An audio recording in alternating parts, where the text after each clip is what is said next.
Hello student, good morning. ધોરણ 9 Gujarati medium, chapter 1 subject ashes, ભારતમાં British સત્તાનો ઉદય। ચેપ્ટર 1 ભારતમાં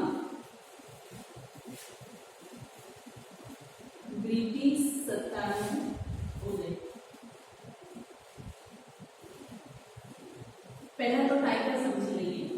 બ્રિટિશ એટલે કે જે યુરોપના દેશોમાંથી અનેક પ્રજાઓ ભારતમાં આવી અને ભારતમાં આવીને વેપાર કરવા અર્થે આવી હતી અને પછી ભારતને ગુલામ બનાવ્યું, એના વિશે જાણીએ। એ પહેલા એ જાણીએ કે પ્રાચીન સમયમાં ભારત એ ખૂબ જ સમૃદ્ધ દેશ હતો। કઈ રીતે સમૃદ્ધ હતો કે એમાં એના મરી મસાલા, ગળી, સુતરાઉ કાપડ, રેશમી કાપડ, મલમલ, બરાબર છે, આ બધી વસ્તુ દુનિયાના બીજા કોઈ દેશમાં નહોતી અને ફક્ત ભારતમાં હતી। અને યુરોપના જે દેશો હતા એ બધાને ભારતની આ વસ્તુ વગર ચાલે એમ નહોતું। આથી આ સમૃદ્ધિથી આકર્ષાઈને વિશ્વના અનેક ખૂણેથી, ખાસ કરીને યુરોપના દેશો ભારતમાં વેપાર અર્થે આવતા ગયા। હવે યુરોપથી ભારત આવવા માટેનો એકમાત્ર જમીન માર્ગ હતો જે કોન્સ્ટેન્ટિનોપલ થઈને ભારતમાં આવતું, પરંતુ ઈસવીસન 1453માં આ કોન્સ્ટેન્ટિનોપલ એ ખ્રિસ્તીઓ પાસેથી તુર્કી મુસલમાનોએ જીતી લીધું। હવે એ યુરોપથી જે ભારતમાં આવવાનો જમીન માર્ગ હતો એ બંધ થઈ ગયો। તો હવે યુરોપના લોકોને તો ભારતના મરી મસાલા વગર ચાલે એમ નહોતું, તો હવે કરે શું? આથી ત્યાંના જે સાહસિક નાવિકો હતા એમને નક્કી કર્યું કે હવે આપણે જળમાર્ગ શોધવો પડશે, બરાબર। એટલે 1453 પછી આ કોન્સ્ટેન્ટિનોપલ એટલે કે અત્યારનું ઇસ્તંબુલ, આપણે ઇસ્તંબુલ તરીકે ઓળખીએ છીએ, એ જીતી લીધા પછી ત્યાંના નાવિકોને ભારત આવવા માટેનો જળમાર્ગ શોધવાની ફરજ પડી। આ ક્યાંક કારણમાં પણ પૂછાઈ શકે કે યુરોપના નાવિકોને ભારત આવવા માટેનો જળમાર્ગ શોધવાની ફરજ સાથી પડી, તો આપણે આ રીતે લખી શકીએ।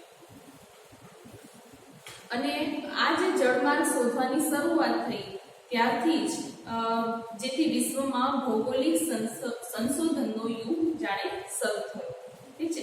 હવે ભારતમાં આવવા માટેના જળમાર્ગની શોધ એને આપણે ડિટેલમાં જોઈએ। ધોરણ 8માં આપણે શીખી ગયા છીએ ભારતમાં આવવા માટેના જળમાર્ગની શોધ।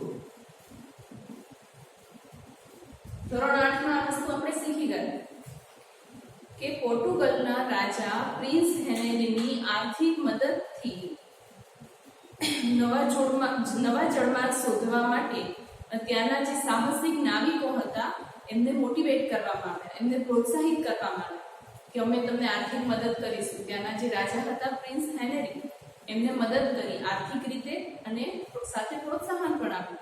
એટલે ત્યાંના જે સાહસિક નાવિક હતા એમાં સૌપ્રથમ આપણે જોઈએ બાર્થોલોમ્યુસ ડાયસ, બરાબર। બાર્થોલોમ્યુ ડાયસ એ ત્યાંથી નીકળી અને ભારત શોધવા માટે નીકળ્યો, પરંતુ એ આફ્રિકાના દક્ષિણ છેડે આવીને અટકી ગયો।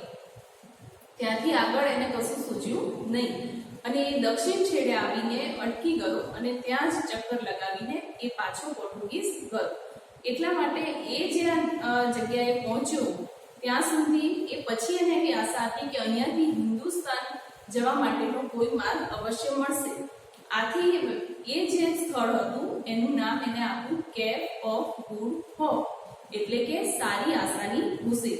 તમને અહીંયા તમારા ટેક્સ્ટ બુકની અંદર પેજ નંબર 3માં આ પિક્ચર આપ્યું છે, દેખાય છે, બરાબર। એમાં અહીંયા આગળ આ જે આફ્રિકા છે એના દક્ષિણ ભાગમાં જે અહીંયા આગળ જે સ્થળ છે એને બાર્થોલોમ્યુસ ડાયસે કેપ ઓફ ગુડ હોપ નામ આપ્યું અને અહીંયા ફરતે ચક્કર લગાવીને એ પાછો પોર્ટુગલ જતો રહ્યો। હવે આ કેપ ઓફ ગુડ હોપ નો અર્થ શું થાય, આવું પરીક્ષામાં ખાલી જગ્યામાં પણ પૂછાઈ શકે અને 1 માર્ક્સના પ્રશ્નમાં પણ પૂછાઈ શકે। કેપ ઓફ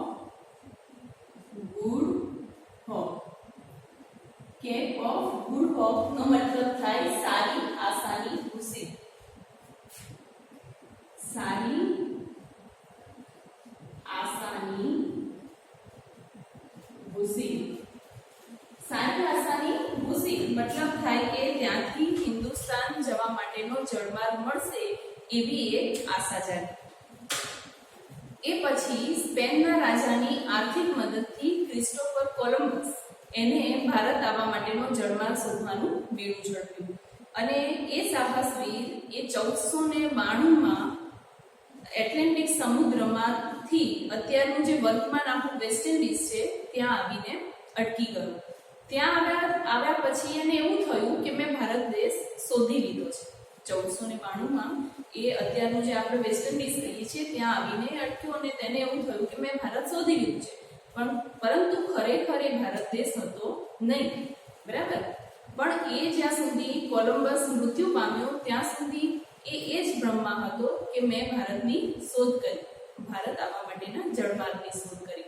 પરંતુ આ સચ્ચાઈ હતી નહીં. અને અમેરિકો વેસ્પુસી નામના વ્યક્તિએ ઓળખ કરી કે ખરેખર આ ભારત દેશ નથી, આ તો અમેરિકા છે, બરાબર. એટલે અમેરિકો વેસ્પુચીએ આ ઓળખાણ આપી એટલે એના અમેરિકો નામ પરથી અમેરિકા એવું નામ એ પ્રદેશને આપવામાં આવ્યું.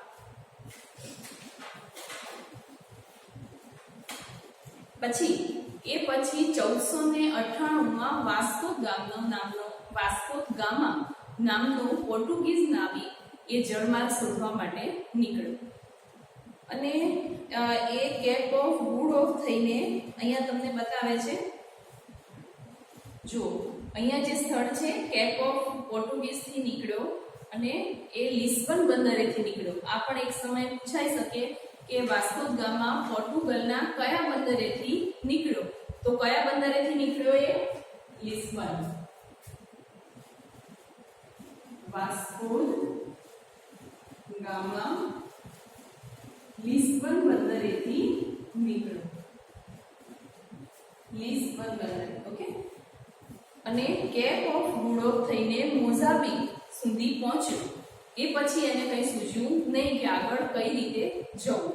તો ત્યારે મોહમ્મદ ઇબ્ન મજીદ નામનો એક હિન્દી નાવિક હતો. મોહમ્મદ ઇબ્ન મજીદ નામનો એક હિન્દી નાવિક હતો. તેને વાસ્કો ગામાને સહાય કરી ભારત સુધી પહોંચવા માટે અને ત્યાંથી એ ભારતના દક્ષિણ ભાગમાં કાલિકટ બંદરે પહોંચ્યો, બરાબર છે. આ પણ યાદ રાખવા જેવું છે કે ભારતમાં સૌપ્રથમ વાસ્કો ગામા કયા સ્થળે પહોંચ્યો? તો કાલિકટ બંદરે પહોંચ્યો અને આવી રીતે ભારત આવવા માટેનો જળમાર્ગ શોધાયો ઈસવીસન 1498. અહીંયા આગળ જ લખું છું. ઈસવીસન 1498માં ભારત આવવા માટેનો જળમાર્ગ શોધવાની સફળતા મળી. હવે એક વખત જળમાર્ગ શોધાઈ ગયો એ પછી ભારતમાં યુરોપિયન પ્રજાનું આગમન ધીરે ધીરે થવા લાગ્યું. સૌપ્રથમ જે આવ્યા એ પોર્ટુગીઝો, સેકન્ડ ડચ લોકો અને થર્ડ છે એ ઇંગ્લેન્ડના અંગ્રેજો આવ્યા અને ચોથા નંબરે ફ્રાન્સના ફ્રેન્ચો આવ્યા. આવી રીતના યુરોપિયન પ્રજા ધીરે ધીરે એ જળમાર્ગનો ઉપયોગ કરીને ભારતમાં વેપાર કરવા માટે આવવા માટે તત્પર થઈ. ઠીક છે. હવે ઈસવીસન 1600 ની અંદર અંગ્રેજોએ ઇંગ્લેન્ડની અંદર ઈસવીસન 1600માં અંગ્રેજોએ ઈસ્ટ ઇન્ડિયા કંપનીની સ્થાપના કરી. ઈસ્ટ ઇન્ડિયા કંપનીની સ્થાપના કરી ઇંગ્લેન્ડમાં. એ સમયે ઇંગ્લેન્ડની અંદર રાણી એલિઝાબેથ રાણી હતા અને એમની પરવાનગી લઈને 1600 ની અંદર ઈસ્ટ ઇન્ડિયા કંપનીની સ્થાપના કરી કે પશ્ચિમમાંથી પૂર્વના જે અમુક દેશો હતા, ભારત સિવાયના પણ બીજા અન્ય દેશો છે, એની સાથે વેપાર કરવા માટે આ કંપનીની સ્થાપના થઈ. એ પછી આ કંપનીની સ્થાપના પછી 8 વર્ષ પછી એટલે કે 1608માં વિલિયમ હોકિન્સની કપ્તાની હેઠળ પ્રથમ વહાણ વેપાર કરવાના અર્થે ભારતમાં આવ્યું. આ પણ સાલ યાદ રાખીશું આપણે. ઈસવીસન 1608માં વિલિયમ હોકિન્સ, આ નામ પણ યાદ રાખીશું. વિલિયમ હોકિન્સ ની કપ્તાની હેઠળ પ્રથમ જહાજ ભારતમાં વેપાર અર્થે આવ્યું. હોકિન્સ નું પ્રથમ જહાજ આ નામ યાદ રાખીશું, બરાબર. વિલિયમ હોકિન્સની કપ્તાની હેઠળ પ્રથમ જહાજ ભારતમાં આવ્યું અને કયા બંદરે આવ્યું એ પણ ઇમ્પોર્ટન્સ છે. કયા બંદરે આવ્યું? સુરત બંદરે આવ્યું. આપણા ગુજરાતના સુરત બંદરે આવ્યું. એ સમયે જહાંગીર સુરતની અંદર એ જે રાજા હતા જહાંગીર હતા અને એમની પાસે એમને પરમિશન માંગી, પરંતુ પરમિશન મળી નહીં અને આખરે ઈસ્ટ ઇન્ડિયા કંપનીએ મુગલ બાદશાહ જહાંગીર તરફથી વેપાર કરવાનો પરવાનો મેળવ્યો. ઈસ્ટ ઇન્ડિયા કંપનીની પ્રથમ જે કોઠી હતી એ 1613માં સુરતમાં સ્થપાઈ. 1608માં એ લોકો આવ્યા. 1600માં તો ઈસ્ટ ઇન્ડિયા કંપની ઇંગ્લેન્ડમાં સ્થપાઈ. 1608માં પ્રથમ જહાજ સુરત બંદરે આવ્યું. પરમિશન પહેલા માંગી, મળી નહીં, પછી ફરી વખત ટ્રાય કર્યો તો ફરી વખત રાજા જહાંગીર પાસે એની પરમિશન મળી અને ઈસવીસન 1613માં સુરતની અંદર પ્રથમ કોઠી સ્થપાઈ.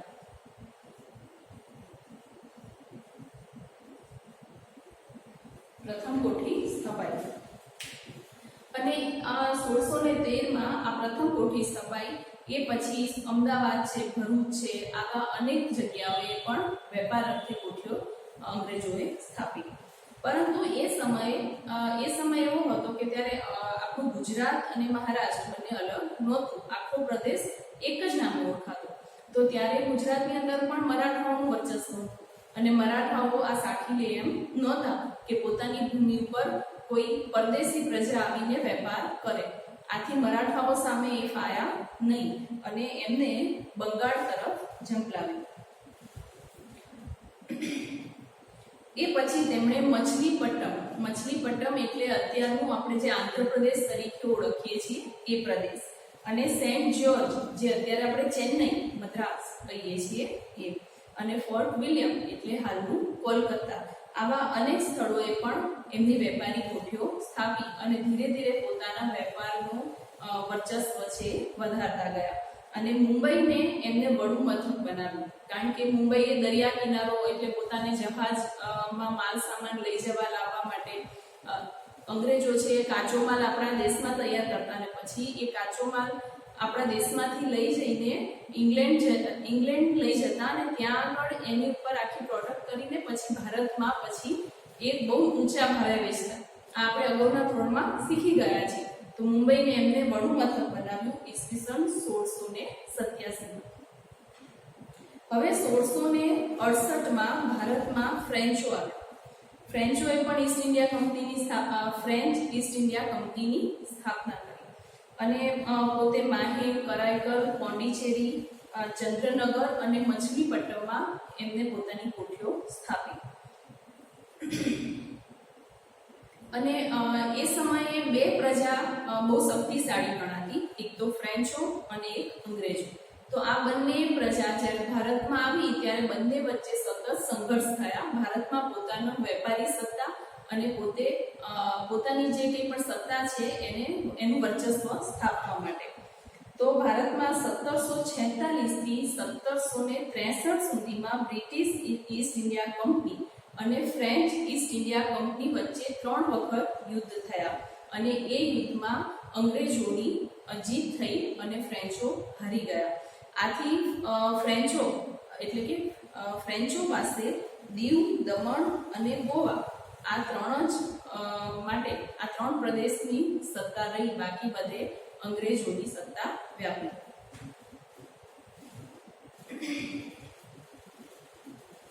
ફ્રેન્ચો પાસે ચંદ્રનગર, માહે, કરાઈકલ અને પાંડિચેરી અને ફિરંગીઓ પાસે દીવ, દમણ અને ગોવા આ ત્રણની સત્તા રહી. બાકી બધાના પ્રદેશમાં અંગ્રેજોએ પોતાનું વર્ચસ્વ જમાવ્યું.